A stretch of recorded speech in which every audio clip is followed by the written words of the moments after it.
দর্শক, ঘড়ির কাঁটা ক্রমশ এগিয়ে যাচ্ছে চূড়ান্ত ক্ষণের দিকে।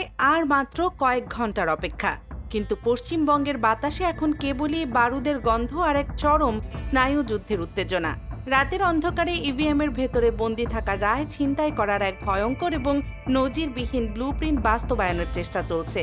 আর এই ভোট ডাকাতির মহাযজ্ঞ রুখে দিতে নরেন্দ্র মোদী এবং অমিত শাহের রক্তচক্ষুর বিপরীতে আজ বুক চিতিয়ে দাঁড়িয়ে পশ্চিমবঙ্গের বিশাল মুসলিম জনগোষ্ঠী। তারা এখন কেবল আর সাধারণ ভোটার নয়, তারা হয়ে উঠেছে মমতা বন্দ্যোপাধ্যায়ের ক্ষমতার মসনদ এবং নিজেদের ভিটেমাটি রক্ষার সবচেয়ে বড় ইস্পাত কঠিন ঢাল। এবারের পশ্চিমবঙ্গ বিধানসভা নির্বাচন কোনো সাধারণ রাজনৈতিক লড়াই নয়, এটি মূলত একটি অস্তিত্ব রক্ষার যুদ্ধ। রাজনৈতিক বিশ্লেষক এবং গ্রাউন্ড রিপোর্টের তথ্য অনুযায়ী এবারের নির্বাচনে এক অভূতপূর্ব এবং অবিশ্বাস্য ঘটনা ঘটেছে।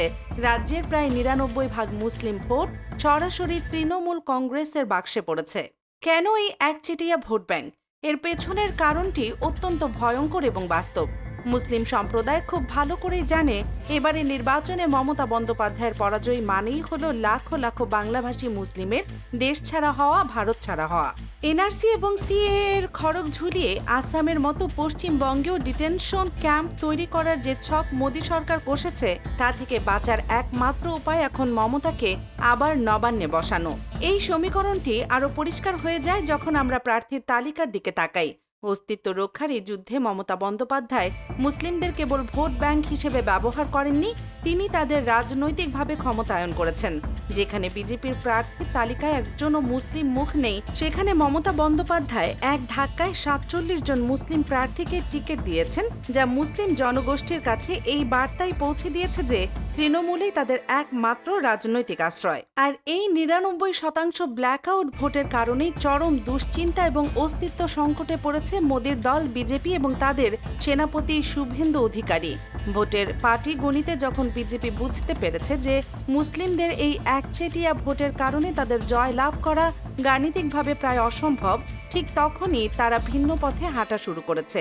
মুখ্যমন্ত্রী মমতা বন্দ্যোপাধ্যায় অত্যন্ত বিস্ফোরক একটি ভিডিও বার্তায় দেশ জুড়ে এই ভোট ডাকাতি এবং ইভিএম কারচুপির ভয়ঙ্কর আশঙ্কার কথা প্রকাশ করেছেন। তিনি অত্যন্ত কড়া ভাষায় তার দলের কর্মীদের নির্দেশ দিয়েছেন, যে কোনো মূল্যে স্ট্রং রুমের উপর কড়া পাহারা বসাতে হবে, ইভিএম এর কাছে কাউকে ঘেঁষতে দেয়া যাবে না। নেত্রীর এই নির্দেশের পর পশ্চিমবঙ্গের মাঠের চিত্র সম্পূর্ণ বদলে গেছে। এই মুহূর্তে রাজ্যের প্রতিটি স্ট্রং রুমের বাইরে সবচেয়ে বেশি সক্রিয় রয়েছেন মুসলিম যুবকেরা। তারা দিন রাত এক করে বৃষ্টি এবং ঝড় উপেক্ষা করে পালাক্রমে ইভিএম পাহারা দিচ্ছেন, কারণ তারা জানেন ওই ইভিএম এর ভেতরে শুধু মমতার ভাগ্য বন্দী নেই, বন্দী আছে তাদের নিজেদের ভিটেমাটি এবং নাগরিকত্ব। কারচুপির মাধ্যমে যদি ইভিএম বদলে দেয়া যায়, তবে তাদের এই দেশ থেকে পুশিন করে বাংলাদেশে ঠেলে দেওয়া হতে পারে। তাই নিজেদের বাপদাদার ভিটেমাটি রক্ষার তাগিদেই তারা আজ রাতের অন্ধকারে স্ট্রং রুমের অতন্দ্র পাহারাদার। নরেন্দ্র মোদী এবারের পশ্চিমবঙ্গ নির্বাচনকে নিজের ইগো এবং রাজনৈতিক ক্যারিয়ারের সবচেয়ে বড় চ্যালেঞ্জ হিসেবে নিয়েছেন। তিনি খুব ভালো করেই জানেন পশ্চিমবঙ্গে যদি তিনি মমতাকে হারাতে পারেন, তবে তার প্রভাব সরাসরি আগামী লোকসভা নির্বাচনে পড়বে। তাই যে কোনো মূল্যে কারচুপি, লাঠিয়াল বাহিনীর ব্যবহার, বুথ দখল এবং ইভিএম চুরি করে হলেও এই রাজ্যটি দখল করতে মরিয়া মোদী সরকার। কিন্তু তাদের এই আগ্রাসনের মাত্রা এতটাই নগ্ন পর্যায়ে চলে গেছে যে ইতিমধ্যেই চরম ভোট কারচুপি এবং জালিয়াতির অভিযোগে রাজ্যের ১৫টি কেন্দ্রের ফলাফল বাতিল ঘোষণা করতে বাধ্য হয়েছে নির্বাচন কমিশন, যা প্রমাণ করে বিজেপির ভোট ডাকাতির ব্লুপ্রিন্ট কতটা গভীরে শেকড় গেড়েছিল। পরিস্থিতি যে কতটা ভয়াবহ তা বোঝা যায় খোদ মুখ্যমন্ত্রীর একটি পদক্ষেপে। চরম দুর্ভোগ এবং মুষলধারে বৃষ্টি উপেক্ষা করে মমতা বন্দ্যোপাধ্যায় স্বয়ং ছুটে গিয়েছিলেন ভবানীপুরের সাখাওয়াত মেমোরিয়াল স্কুলের স্ট্রং রুমে। এটিও কিন্তু একটি মুসলিম অধ্যুষিত এলাকা। তিনি নিজে সেখানে উপস্থিত হয়ে নিরাপত্তা ব্যবস্থা এবং গোটা পরিস্থিতি অত্যন্ত নিখুঁতভাবে খতিয়ে দেখেছেন। একজন রাজ্যের মুখ্যমন্ত্রীকে যখন ইভিএম এর নিরাপত্তা দেখতে নিজে মাঝরাতে স্ট্রং রুমে ছুটতে হয়, তখন বুঝতে হবে কেন্দ্রীয় বাহিনী এবং নির্বাচন কমিশনের উপর তার বিন্দুমাত্র আস্থা অবশিষ্ট নেই। এই আস্থাহীনতার পেছনের কারণও অত্যন্ত স্পষ্ট। তৃণমূলের পক্ষ থেকে সদ্যই একটি ভয়ঙ্কর সিসিটিভি ফুটেজ প্রকাশ করা হয়েছে, যেখানে পরিষ্কার দেখা যাচ্ছে সিল করা স্ট্রং রুমের ভেতরে এবং আশপাশে গভীর রাতে অজানা এবং সন্দেহভাজন ব্যক্তিরা ঘোরাফেরা করছে। অভিযোগ উঠেছে মূলত পোস্টাল ব্যালটে বড়সড় কারচুপি করার জন্যই কেন্দ্রীয় বাহিনীর মদদে এই বহিরাগতদের স্ট্রং রুমে ঢোকানো হয়েছিল। মমতা বন্দ্যোপাধ্যায় অত্যন্ত ক্ষোভের সাথে জানিয়েছেন যে পুরো ভোট পর্বে কেন্দ্রীয় বাহিনী এবং পুলিশের একাংশ সরাসরি বিজেপির ক্যাডার হিসেবে কাজ করেছে। মুসলিম অধ্যুষিত এলাকাগুলোতে ভোটারদের ভয় দেখানো হয়েছে এবং তৃণমূলের পোলিং এজেন্টদের বুথে বসতে দেওয়া হয়নি। ভোটের মাঠের এই তাণ্ডবের পাশাপাশি মিডিয়াতেও চলছে এক ভয়ঙ্কর মনস্তাত্ত্বিক যুদ্ধ বা সাইকোলজিক্যাল ওয়ারফেয়ার।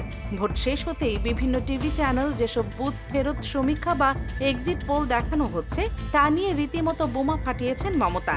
তিনি সরাসরি অভিযোগ করে বলেছেন, টিভিতে যা দেখানো হচ্ছে তা সম্পূর্ণ ভুয়া। বিজেপির সদর দপ্তর থেকে এই ভুয়া রিপোর্টের সার্কুলার জারি করা হয়েছে। কোটি কোটি টাকা দিয়ে এবং কেন্দ্রীয় এজেন্সির ভয় দেখিয়ে জোর করে সংবাদ মাধ্যমকে এই মিথ্যা সমীক্ষা দেখাতে বাধ্য করা হয়েছে। ঠিক একই কায়দায় কিন্তু বাংলাদেশের নির্বাচনে আমরা দেখেছি কিভাবে ভোট গণনা শেষ হওয়ার আগেই মিডিয়াগুলো বিভ্রান্তি ছড়িয়েছিল। কেন বিজেপি এই ভুয়া সমীক্ষা দেখাচ্ছে? এর পেছনে দুটি বড় কারণ রয়েছে। প্রথমত, তৃণমূল কর্মীদের মনোবল পুরোপুরি ভেঙে দেয়া, যাতে তারা হতাশ হয়ে স্ট্রং রুমের পাহারা ছেড়ে বাড়ি চলে যায় এবং বিজেপি খুব সহজেই রাতের অন্ধকারে ইভিএম লুট করতে পারে। দ্বিতীয়ত, শেয়ার বাজার ম্যানিপুলেশন। ভুয়া সমীক্ষা দেখিয়ে শেয়ার বাজারে একটি কৃত্রিম ধস নামানো বা ফায়দা লোটার উদ্দেশ্য ঢাকতেই বিজেপি এই শেষ খেলা খেলেছে। 2016 এবং 2021 সালের বিধানসভা নির্বাচনেও ঠিক একইভাবে ভুয়া এক্সিট পোল দেখিয়ে তৃণমূলের পরাজয়ের গল্প ফাঁদা হয়েছিল, যা ভোট গণনার দিন তাসের ঘরের মতো উড়ে গিয়েছিল। পশ্চিমবঙ্গের এই স্নায়ুযুদ্ধ এখন তার চূড়ান্ত ক্লাইম্যাক্সে পৌঁছেছে। একদিকে কেন্দ্রীয় বাহিনী, মিডিয়া সিন্ডিকেট এবং রাষ্ট্রযন্ত্র ব্যবহার করে বিজেপির ভোট ডাকাতের নগ্ন আস্ফালন, অন্যদিকে নিজেদের ভিটে মাটি এবং অস্তিত্ব রক্ষার তাগিদে 99% ভোট দেয়া মুসলিম জনগোষ্ঠীর ইস্পাত কঠিন প্রতিরোধ। মুসলিমরা আজ কেবল তৃণমূলের ভোটার নয়, তারা মোদির হিন্দুত্ববাদের রথ আটকানোর সবচেয়ে বড় এবং শক্তিশালী ঢাল হয়ে দাঁড়িয়েছে। আগামীকাল 4 মে যখন ইভিএম এর তালা খুলবে, তখন শুধু একটি রাজ্যের সরকারের ভাগ্য নির্ধারিত হবে না, নির্ধারিত হবে দক্ষিণ এশিয়ার ভূ রাজনীতি, বাংলাদেশের সীমান্ত নিরাপত্তা এবং কোটি কোটি মুসলিম অস্তিত্বের লড়াইয়ের চূড়ান্ত পরিণতি। এখন শুধু অপেক্ষা সেই চূড়ান্ত বিস্ফোরণের। দর্শক, পশ্চিমবঙ্গের এই অস্তিত্ব রক্ষার নির্বাচন এবং ইভিএম কারচুপির শঙ্কাকে আপনি কিভাবে দেখছেন? আপনাদের অত্যন্ত সাহসী এবং সুচিন্তিত মতামত এখনই কমেন্ট বক্সে লিখে জানান।